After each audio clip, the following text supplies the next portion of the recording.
The final element in the COLA story is the value stream for product development. Historically, in the grocery business, first-tier suppliers like the bottler or a branded purveyor of goods have been responsible for the great bulk of product innovations introductions. Yet only a brief effort to this list of activities in the value stream accumulating in the launch of new product raises many questions.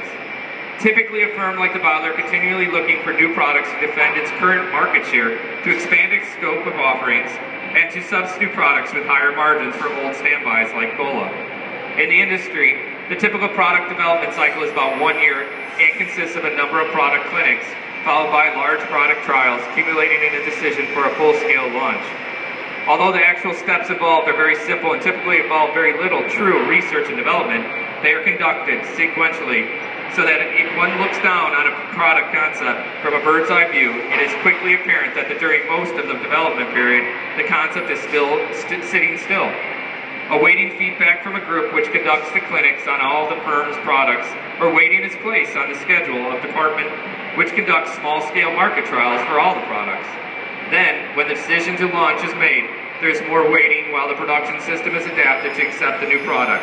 New packaging materials are developed, and marketing campaign is planned.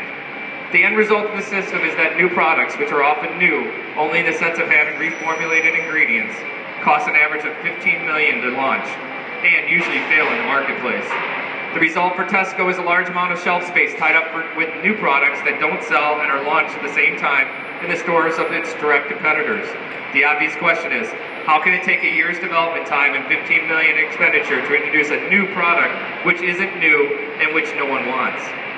Simply reducing development time and expense, while highly desirable, will not be enough to have much effect on this value stream, so Tesco has started to rethink the product development process on a more fundamental level in terms of value.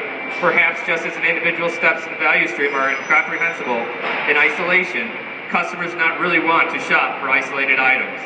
Would it perhaps be better for Tesco and its bottler to jointly undertake a development and full complement of beverage necessary to keep Tesco's customers happy?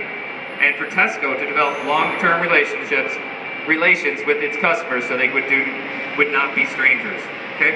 So obviously, sometimes we try and make changes and it doesn't work, and we really just look at the basic. What they're trying to say is, instead of having all this 319 days to get product, instead of making new product and making $15 million for a new product, invest that in to make a smaller subcontract cell, something that can get back to the market quicker, reduce all that lead time and delivery time. All right, so the last thing they talked about here is our traditional costing. So just real quick, traditional costing means material costs X, we have to put this much into it, we want to make this much money on it, so we put it on top and we charge our customer that dollar. That marketplace doesn't work that way anymore. Customer tells us this is what we're willing to pay. We got to figure out how we're going to make it, what our margins are going to be by reducing costs, okay, and doing more with the same.